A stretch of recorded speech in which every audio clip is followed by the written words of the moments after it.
Hey, welcome to Broken World Entertainment. Marvel Comics does it again.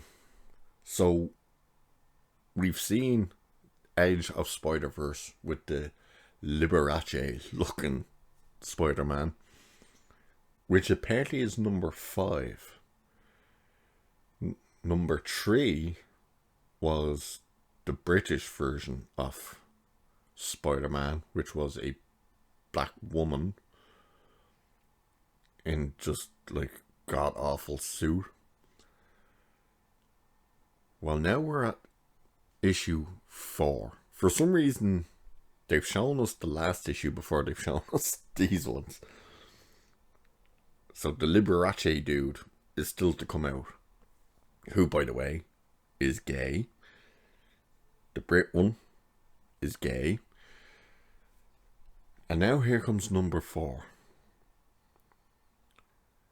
who is a gay woman, but the most stunning and brave thing about this character is they're crippled. Yes.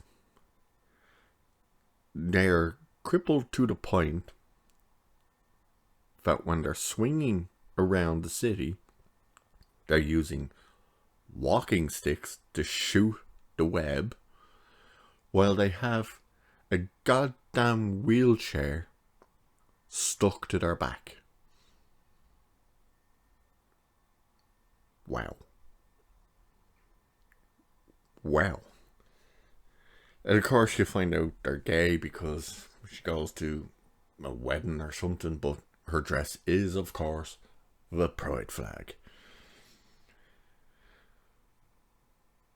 What the hell are they thinking? Making a Spider-Man character a cripple, not being able to walk. Because here's the thing, and as you can see from the image, and as over on Heel vs. Babyface, check out his video about this as well.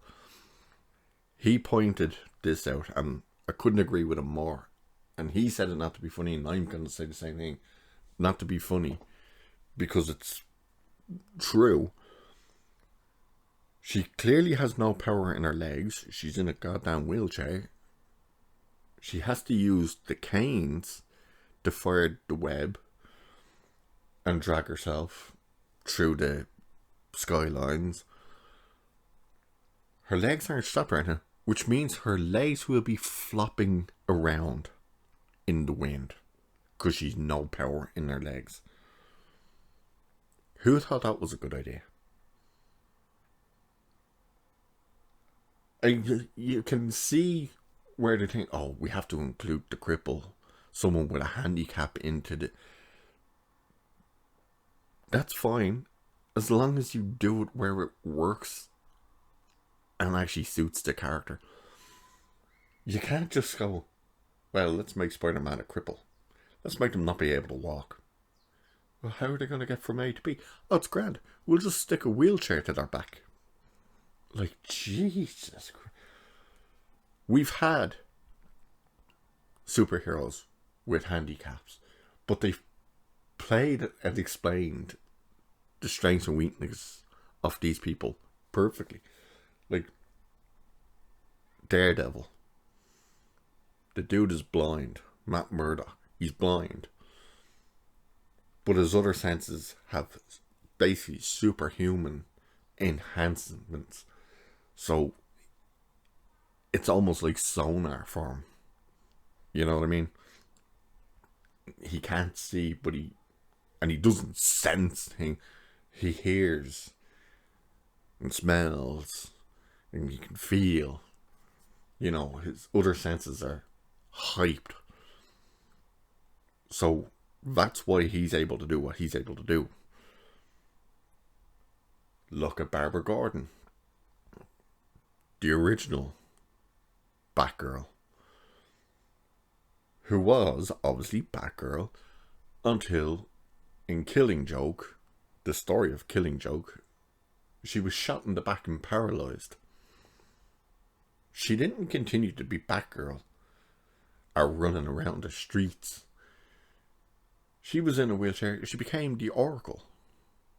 She became this fountain of knowledge. She surrounded herself with computers and became the center of information, so they could go to her to find out information.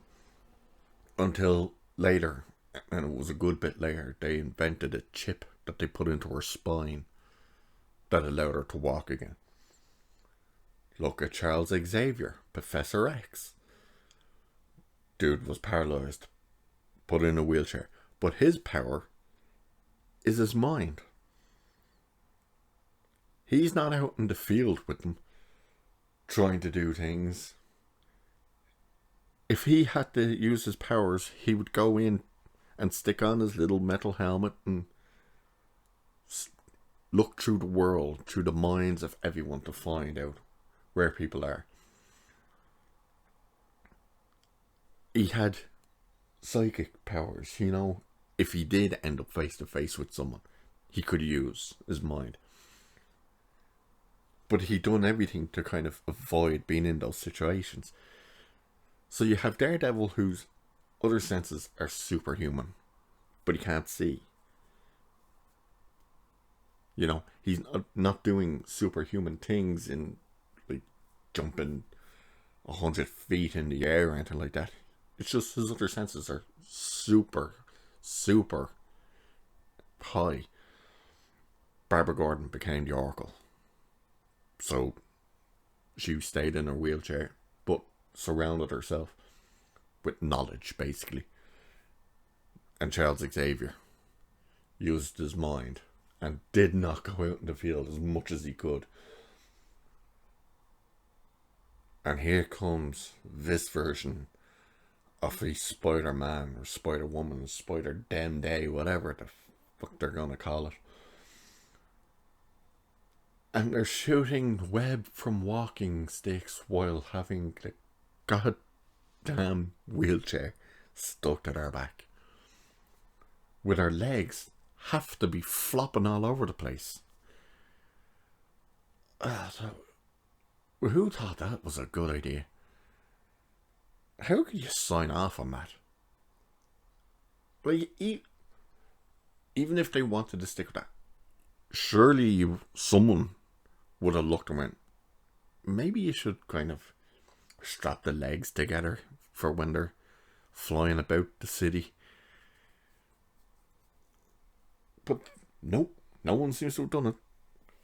And none of the images seem to show the legs kind of how they should actually be, which would be flopping all over the place. At least none of the images we've seen so far, but what a stupid idea. And why are these three, the British Spider-Man, this Spider-Man, and the Liberace one coming out next, why are they all gay? I don't know. So stupid. Anyway, I'll leave it there for this one, because there's not much else to say about this stupidity. So, with that, I shall catch you in the next one.